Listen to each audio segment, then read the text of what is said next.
Well, hey everybody, it's Vince again with the Rush Experience, and this afternoon we're in Falls Church, Virginia at the State Theater, and I thought it's time to do a rig rundown to accompany the video I made for my set of Tamas, but with my main stage kit, the A-Rig, which are the DW collectors, and Maple in the custom candy apple red lacquer that DW made. And again, I always start these videos off with, this is nothing you've never seen before, but when we put together the Rush tribute, my whole goal was I wanted the drum kits to be done properly, so when fans come to the show, they're expecting to see what was the focal point of any Rush concert, which of course was Neil Peart and his drum kits over the years. So this is the modern kit that he started playing in 1996 on the Test for Echo tour, and it kind of morphed its way into the very end, which would have been on the Clockwork Angels tour with the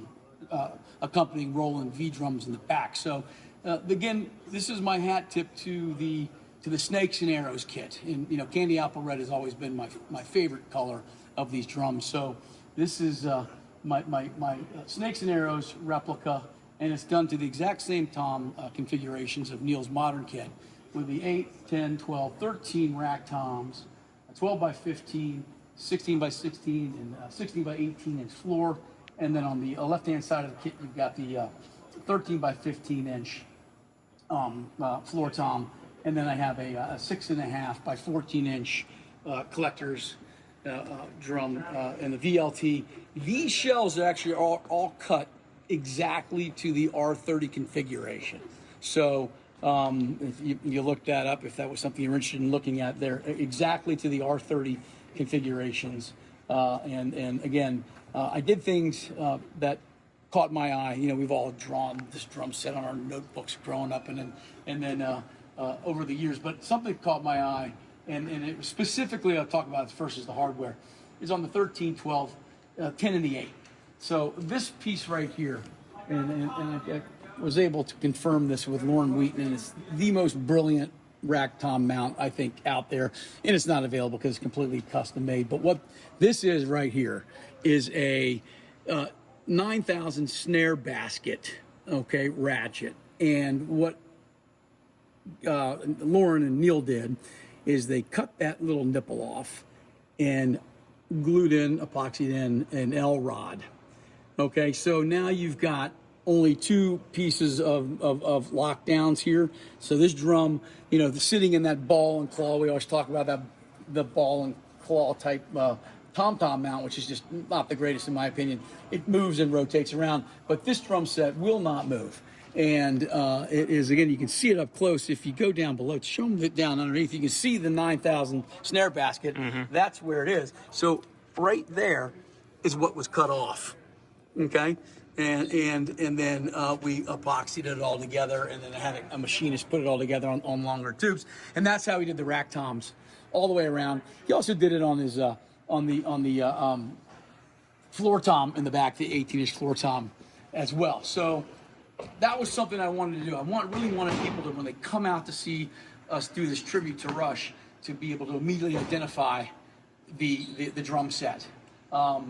As you come around this side of the kit, you can look at the, in the front we had DW make for us, and a real special thank you to Garrison out of DW for doing the V-drums in the DW collector shells. So I had these made years ago. So these are 5 by 10, okay?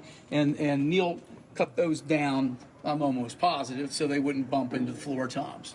Okay, so we had those up front, and over by the mallet cat, you can see the to the left of the floor tom is 6 by 10. Okay, so that was in there also, and gives it more meat to it. So in the front kit, he had the 2 on the right hand side, and then the 6 by 10 behind the 15-inch floor tom under the cat, and then up front around again, you've got the Dawes trigger pads. And again, I cannot thank Dan Dawes enough for being such a tremendous partner and just taking care of all these pads. I have 3 or 4 of them, and they're just wonderful. They tuck in nice and they accomplish the job. And of course, if it was good enough for Neil Peart, it must be, you know, good enough for just about anybody. down below, I've got the Fat Cat trigger pedals made by Drum Tech out in LA. And there's one on the front kit. There's also one on the back kit. Maybe we can just, no, maybe, come on here, we can bring it around. You can see it. There's one on the back kit as well. And up top, we've got nothing but A Zildjians, because I've been playing those my entire life. And I just, those are my symbol of choice. And they're actually in the exact same sizes. So you got two 10-inch splashes, 20-inch crash, two 16s, the 18, the 14-inch. These are actually A customs, because I kind of like those sound a little bit better to my ear with a brilliant finish, and 13 A customs on the main hats. And then again, a splash. This is a Zildjian 20-inch China Boy low. And then with regard to the other two Chinas, we did use Neil's signature model. So that's the 20-inch Paragon Diamondback, and then the 19-inch Paragon China. And then, that's the main kit, and it's a fun kit to play. It took a little time to learn how to play this drum set. You know, during all the time we had on our hands in 2020, after vowing to never, ever, ever, ever do the back drum set, I decided that we would do it and make the drum riser that rotates. So again, I called Garrison, and I told him what I wanted to do. This is such an incredible thing as a Rush fan, because if I didn't play the drums, I'd still be the giant Rush fan. I told him that my favorite kit of Neil's modern era was the Snakes and Arrows kit. So he got on the computer, and I could hear him clicking, and what he did is he pulled up Neil Peart's invoice. So Dan, you want to bring it around? So here we go. Bringing it around, and the drum riser with the motor and the wheel. So what he did is he made the back kit to Neil Peart's Snakes and Arrows specs. So this is a 12-inch kick, 12 by 12, and a 5 by 12-inch snare drum, and then 3 more of the 6 by 9 rolling pads, again in the DW shells. And again, we just went ahead and did the same, 9,000 hardware. These are the ball and claw, and I think it's okay for to hit a pad. You're not going to be crushing them real hard. So we got the DW hardware there. Same thing back over here, another basket, and all the hardware traverses the drum riser deck and goes into a custom mount underneath the riser deck, and it is done by a guy named Jim Hurd at Ceiling Unlimited. And he did this drum riser as a complete one-off for me. He came to a show one time and introduced himself and said, I could help you make this a drum kit. Because what I used to do is I used to take this, the front kit out on Gibraltar racks. So it was nice, and I still have that configuration if I have to do something that requires a quick throw and go. But he talked me into doing this, and it's worked out quite nice. Now, the riser is a quick stage 8 by 8 drum riser by 16 inches. And what I did is I ordered 2 of them and just married them together upside down, and then just put 3/4 inch plywood on top with all the mounts underneath. And that allows for the stability of the drums. They're pretty stable. I mean, obviously that's a top-heavy instrument, but Neil Peart's kit moved around quite a bit, and this one is pretty stable. So that's how we did that. We also hardwired the riser deck, and now that we're in the back, you can see where the TRS is. We just plug those directly into the riser deck. They're hardwired underneath to a stage box with a multi-pin quick connect whip that comes out of the back of the riser. And so that's how we did that. Oh, I also forgot to mention the 3 by 13 inch piccolo snare in the back here.